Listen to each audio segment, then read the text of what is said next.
Hey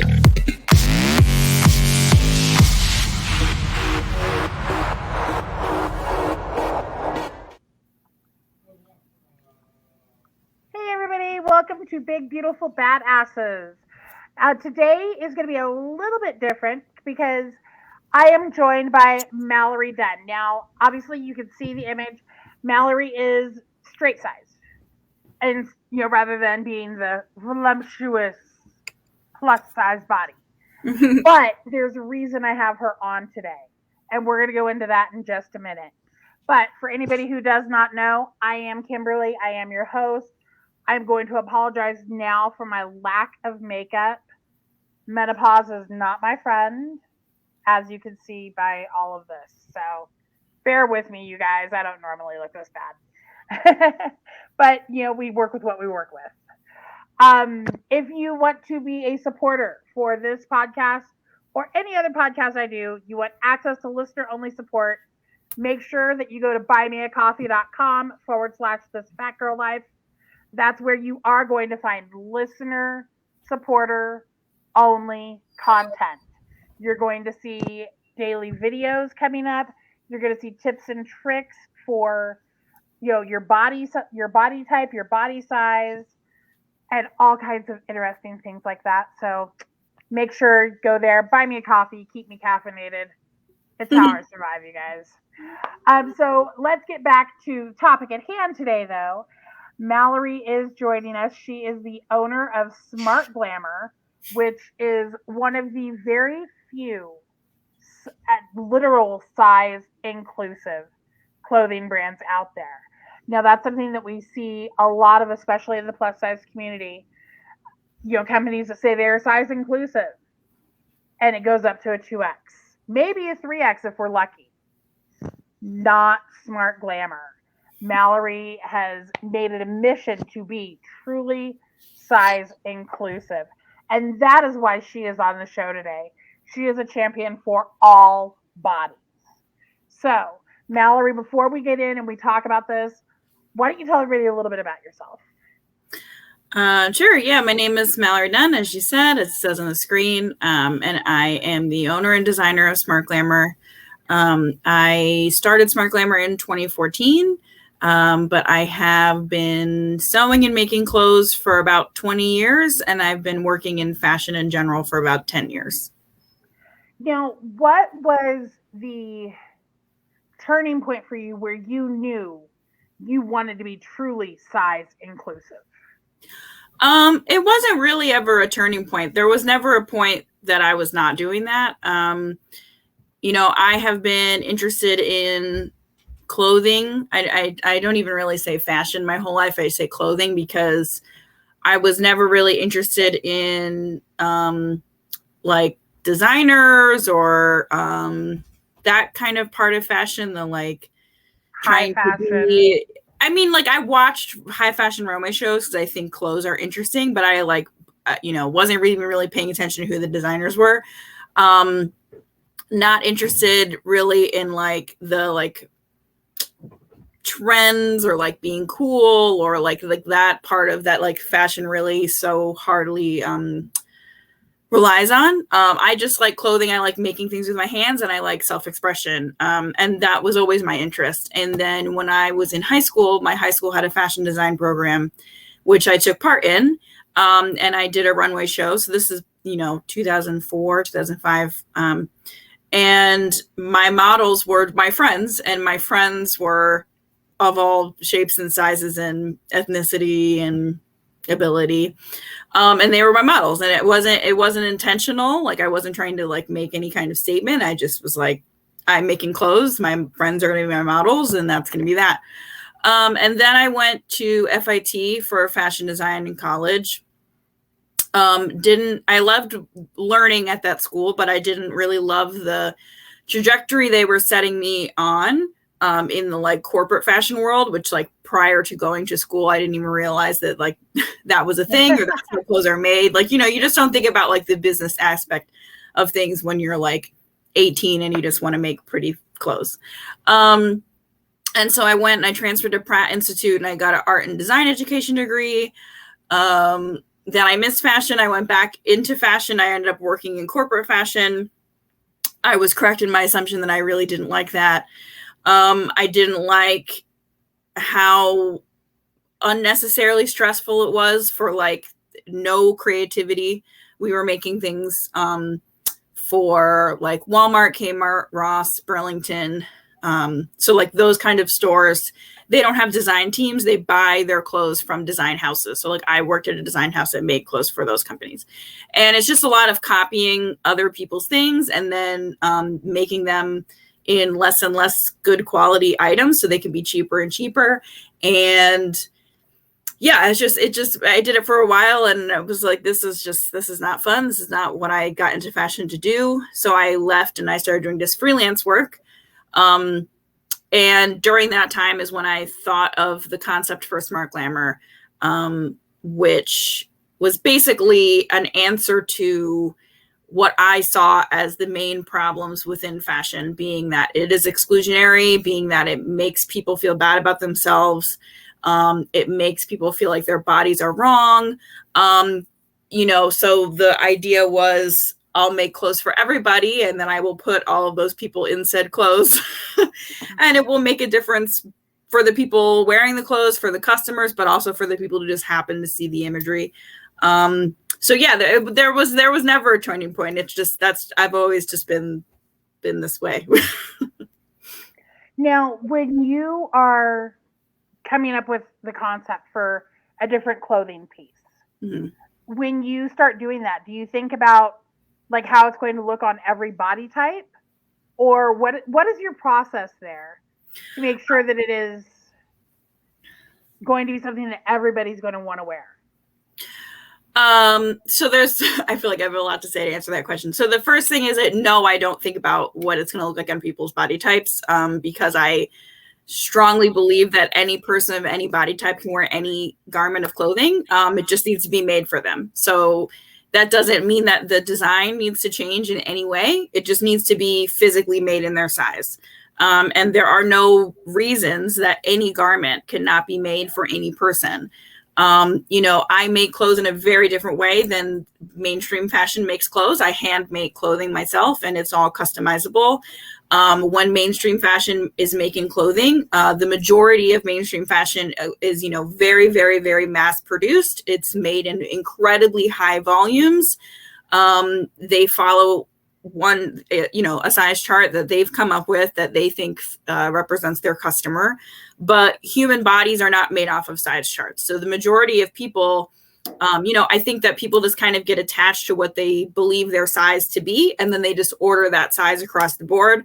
And then they kind of expect all garments to fit them as if it was made for them. But that's not the case. You can even have the same bust, waist, hip as another human being, but because one of you may be taller and one of you might be shorter, one of you might have more muscular arms and one of you might have more fat on your arms. One of you might have a bigger chest. One of you might have a smaller chest. One of you might have all of your height in your legs. One of you might have all of your height in your torso. There's a bazillion things that go into bodies and how they're made. And so if you don't have a similar proportion to the fit model that the company uses, the clothing is not going to fit like it's made for you, because quite simply, it was not. It was made to fit that fit model. And then it was sized up and down. And, everything that I just said, while it can be very frustrating, when you're making clothes in such mass amounts, there really is no other way to do it. So it's either, you invest in buying clothes and then get them tailored to fit you, or you find a company that does customizations. So when I'm coming up with a new design, first of all, aside from the clothes being for everybody, the other main tenets of the brand are that everything is ethically made and that everything is in a accessible price as much as possible for ethically made clothing.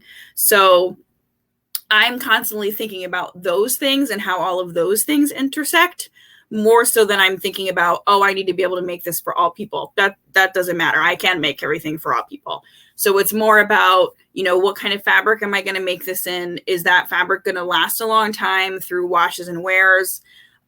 Is the design, classic enough or like don't know if classic is really the right word, but something that's not based on a trend, right? Something that somebody's going to want to keep for a long time. And then is it something that I can make somewhat easily so that I don't have to charge a ton of money for it? Because, you know, I could go on and on about this, but a lot of ethically made clothing is very expensive. And some of that makes a lot of sense to me. Obviously, you know, you're paying more for labor, you're paying for good quality fabrics, and that costs money. But there is a lot of really like inflating overheads and really charging a lot for things that are pretty simple, which in my opinion is therefore then not ethical. Because if you're boosting your overhead so that you can make more money on your bottom line, then like that doesn't seem super ethical to me, but that's a personal opinion. So I'm very much concerned with making sure the items can be as accessibly priced as possible and are things that are going to give the wearer like, you know, years of use. Now, I have a question for you. And you are probably the best person for me to ask this question of. I recently bought a bikini, first bikini ever. But as I was shopping, you know, because at my body size, I can't just walk into Walmart and buy it off the rack. Yep. You know, so I was buying it online. But I kept noticing, you know, they would have their size chart and it would be just totally different.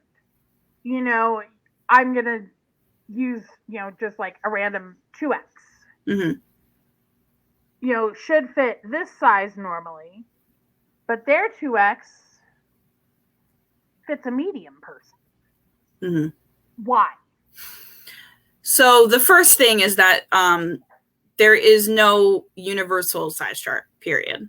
Every company makes their own size chart. And I understand why that's frustrating to folks, but you have to kind of like zoom out and think about just how many clothing brands there are that exist, not even just in our country, but also in the world, because clothing brand, it's very often, you know, shipped globally. There's a lot of clothing brands that people shop majority in the United States that are not even based here, you know, like Zara. Zara is not an American company. It's a Spanish company. That was just the first thing that popped in my head.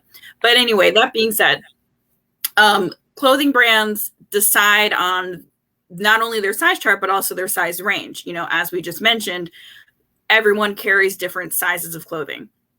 So you have size chart, you have size range.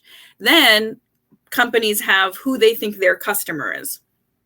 And that means, you know, what kind of person is buying our clothing? How much money do they have to spend? What kind of job do they have? What kind of area do they live in? These are all things that brands think about to create not only their marketing and branding and like their identity as a company, but also their size charts and their fit. You know, companies that make clothes that are like Missy's, which is like middle-aged women, I guess is the easiest way to describe that. They're going to have a different kind of fit and a different fit model and a different marketing plan than somebody like Forever 21 who's trying to sell clothes to like 22-year-olds, you know, like that's two totally different companies with different markets, and they're going to decide their size charts based on who they think that person is. So, you know, that's something that I stress all the time in my stories over on Smart Glamour is the importance of looking at size charts and the importance of knowing your own measurements. You know, the only thing that's going to happen if you just guess your size and pick it blindly is you're going to probably end up disappointed. You know, I can't stress enough the importance of knowing your measurements, checking them often. You know, and I know it's hard. A lot of people like, obviously, because of the way society is, we have these stigmas attached to like size and measurements and how big we are. But the more that you like take in this information from companies like mine, other people who do similar work, the more hopefully you can kind of change that context in your brain to just being like, these are just facts that I need to know in order to get the correct garment in the mail. Because it will cut off this whole thing of like, oh, I guess maybe I'll try this, or maybe I'll try this, or maybe I'll get this size and this size, and then I'll see which one is best, and then I'll send the other one back. I mean, like all of that nightmare A lot of it can be removed if we do the work ahead of time. Then the next thing to say is that unfortunately, the majority of clothing, especially when you're buying like mass market, not ethically produced, cheap clothing, the the production process is not great. They're outsourcing their clothes to be made in factories, and then those factories may even be outsourcing again and not telling the original company. There's a lot of places where things get broken down. So like you might even be looking at a size chart, and then when you get the garment, it doesn't fit that size chart because something in that process is so removed and it got passed through and it got missed over. You also have to think about, as I mentioned, those companies I mentioned earlier that like they bought clothes from my design house. They don't make their own clothes. We're not the only design house they make clothes. They buy clothes from. They buy their clothes from, 10, 20 different design houses. And there are only two companies that we made clothes for who had their size chart that we were supposed to make things off of was Walmart and Wet Seal.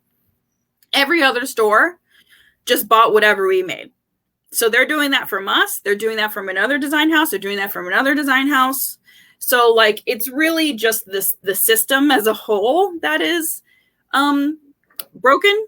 And it's unfortunate because the answer really is to just try to shop with smaller stores and with people who are having the kind of conversations that I'm having, who are talking about where their clothes are made, how their clothes are made, why their size chart looks the way it does, what that means, how to measure yourself, how to help you. And then on top of that, of course, the price tag is going to be a little bit more because it's a smaller business. And other than mine, and, there are a few other small inclusive brands, a lot of them are then non-inclusive. So, unfortunately, there's no like quick, easy solution to this problem. But my main advice, no matter where you're able to shop or where you want to shop, is to know your measurements, check size charts, ask questions. If you're unsure, send the company an email. If they're the kind of company that's too big to even answer you, unfortunately, I wouldn't recommend shopping from that place, or just be aware of like realistic expectations of what you're going to get. You're not going to get the same kind of customer service or fit or quality from, a big store like a JCPenney or a Ross than you are from a small business. Right. Well, we actually do have somebody watching right now who is typing a question for you. Okay. She just actually posted, if she could ask a question. So I'm waiting for that to come through.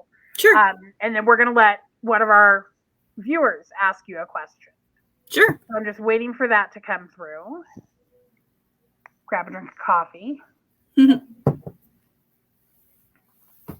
Because again, y'all know how much I like my coffee. Coffee is life. And I'm just waiting for her question to come through now. And when that question does come through, I'll actually put it up on the screen as well. Oh, cool. Okay. Oh, and this is actually a really good question. And I already know the answer to this from our previous conversation. Mm-hmm. But Alana is on right now. And she said, I came in late. I'm sorry. Not sure if this was talked about or not. Why is it that plus size clothing costs more and we don't get nicer styles like the smaller sizes? Alana, that is a very good question. Malllorie and I have had this conversation, so I'm going to let Malllorie answer this.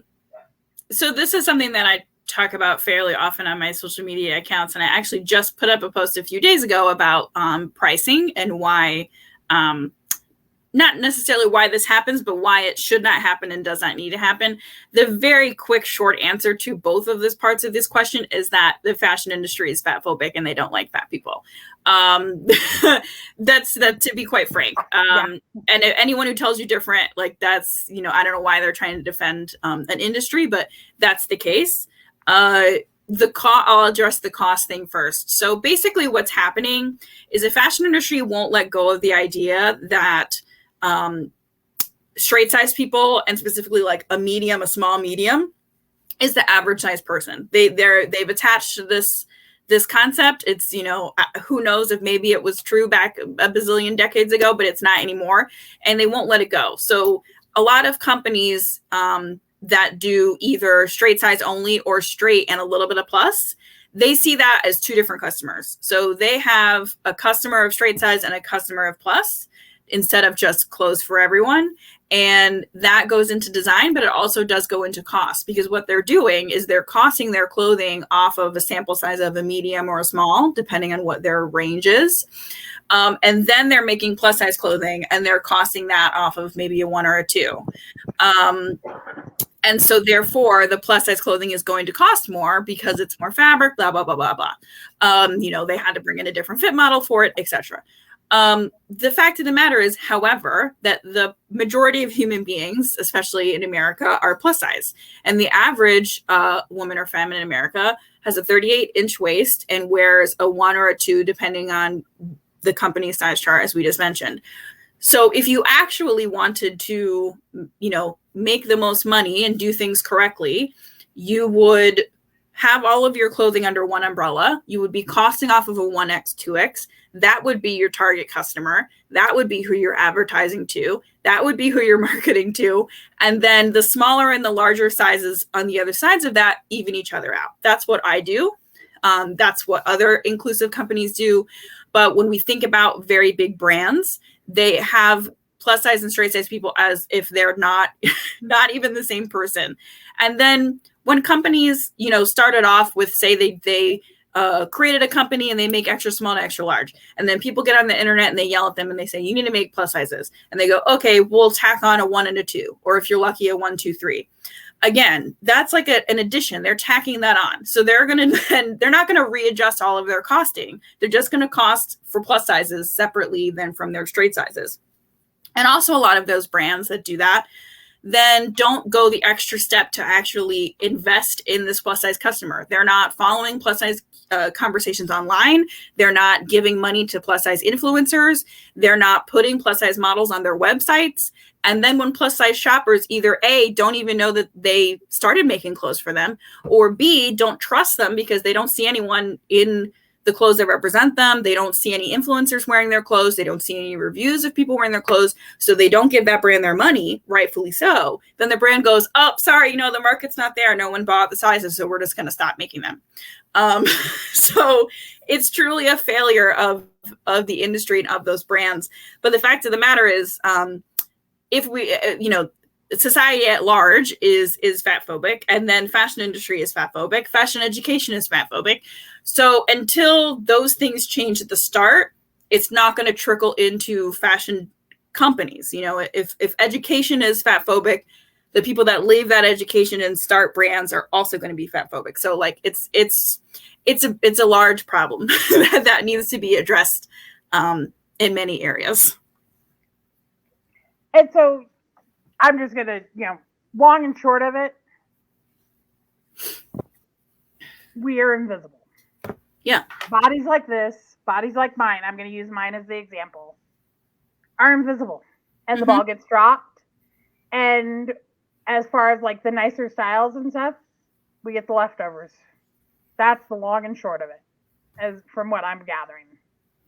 I mean, it's not even necessarily leftovers. It's just not considered. And it's, I can't like stress enough how much it's just truly just built in. Like, fashion industry does not exist separate from our society as a whole. And if we live in a fat phobic society, the fashion industry is also going to be fat phobic. You know, I'm also a part-time professor, and I've had students ask me in completely a non-malicious way, not trying to be mean, say, well, you know, I want to make avant-garde, like cool clothing. Like, don't plus size people not want that because they want to hide themselves because they don't like their bodies?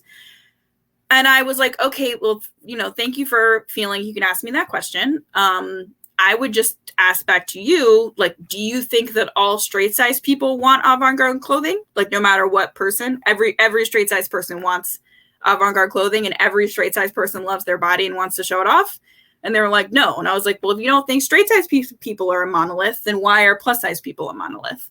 And that's just, you know, that's what she has taken in from society, from her previous fashion studies.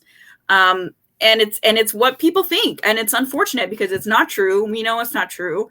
But when you keep traveling down that line and then you become a fashion industry professional, or the people who are fashion industry professionals that own these companies, you know, the majority of big fashion companies are owned by heterosexual white men. So it's very removed from the reality. And it has changed, you know. I mean, from when I started Smart Glamour in 2014 to now, there's been a lot of changes. There's been a lot more brands, and there's been a lot more options.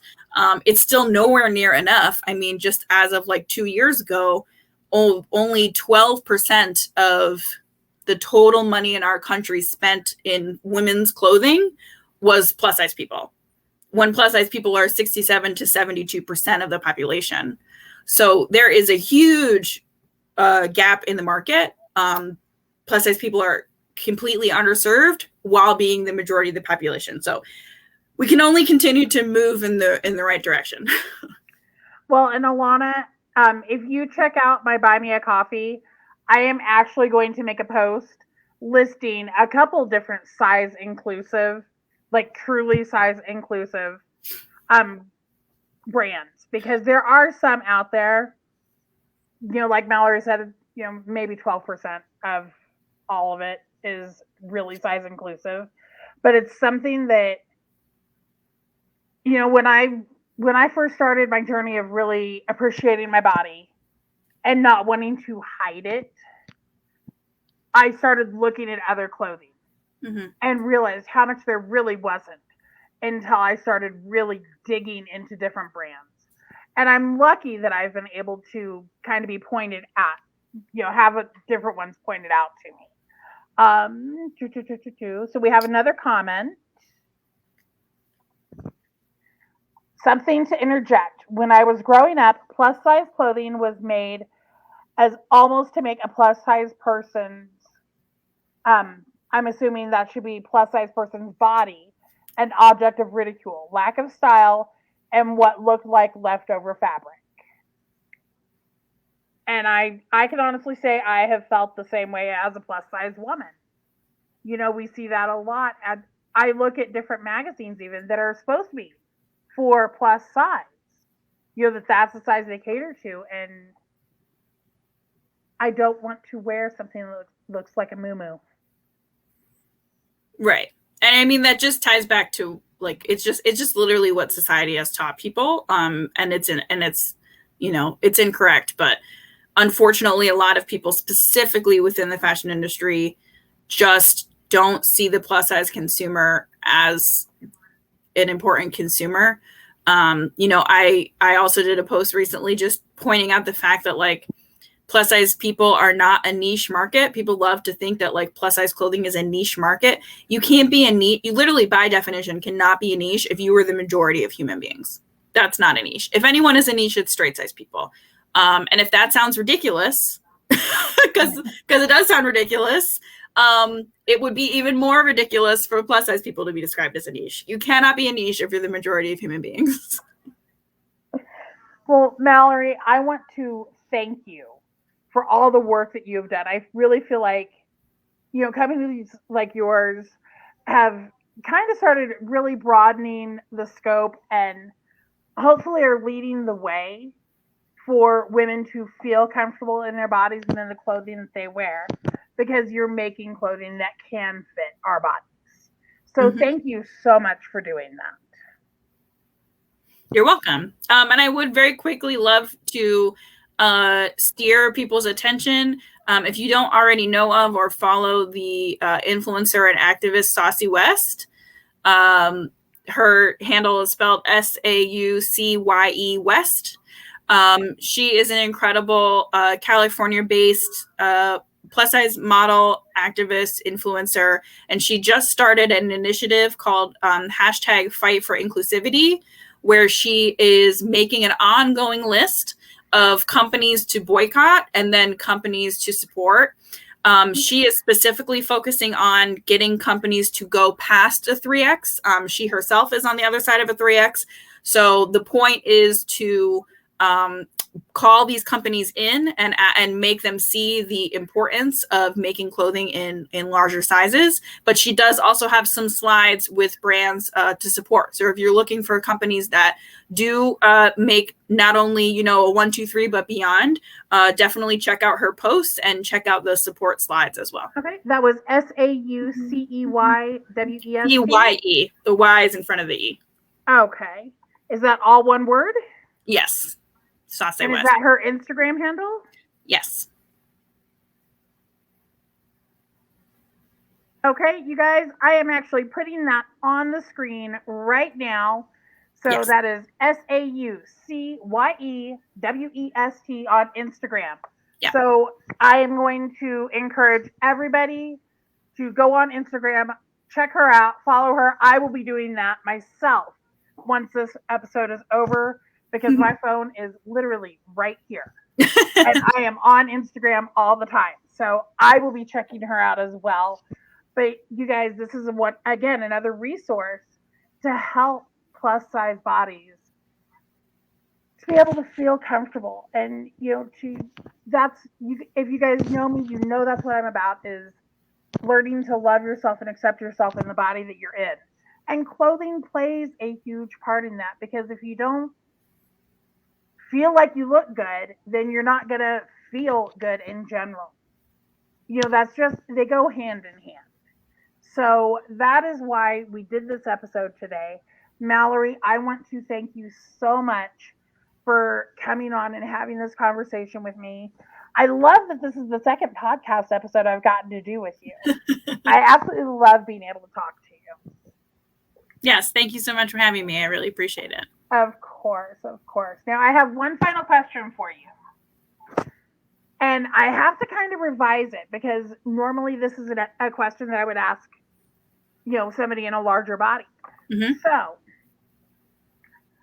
normally the question is, if you could go back to the small, insecure person that you once were, what advice would you give them? But we're going to revise this for you. Looking at all the bodies that are out there, what piece of advice do you have for all these beautiful bodies to feel good about themselves? I would say that probably the easiest thing that I think is in today's age, probably the most helpful, is to change and curate, like very, very specifically curate what you take in on the internet. Make sure you are following accounts of people that look like you, that are bigger than you, that are different ethnicity than you, or ability than you, gender expression than you. Actually, just the other day, an account that I love, run by Lindley Ashline, she put up a post of, I think, 40 people to follow who are in larger bodies. And her account is Body Liberation Photos. Hold on. I want to say the right thing.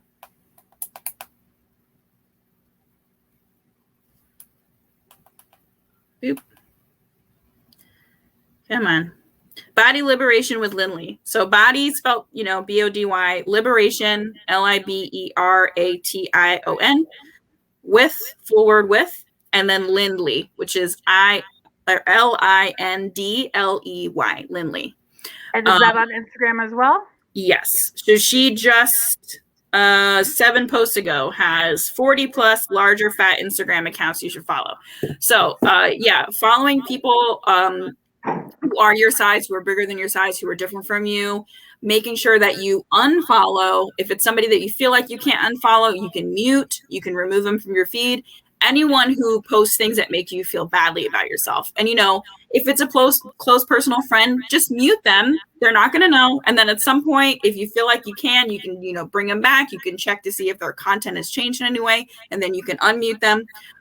Any kind of companies who post things that you don't make you feel good, unfollow them. If you see ads that are like, harmful ads or like before and afters and things like that, not only delete them from your feed, but you can report them. I do that all the time. So really, hardly and very specifically curate what you see on the internet, because we're all on the internet all day. We're on our phones, we're on our computers, and those things that we see and we read, they really get into our brains. So if you can start there, that would definitely be my biggest piece of advice.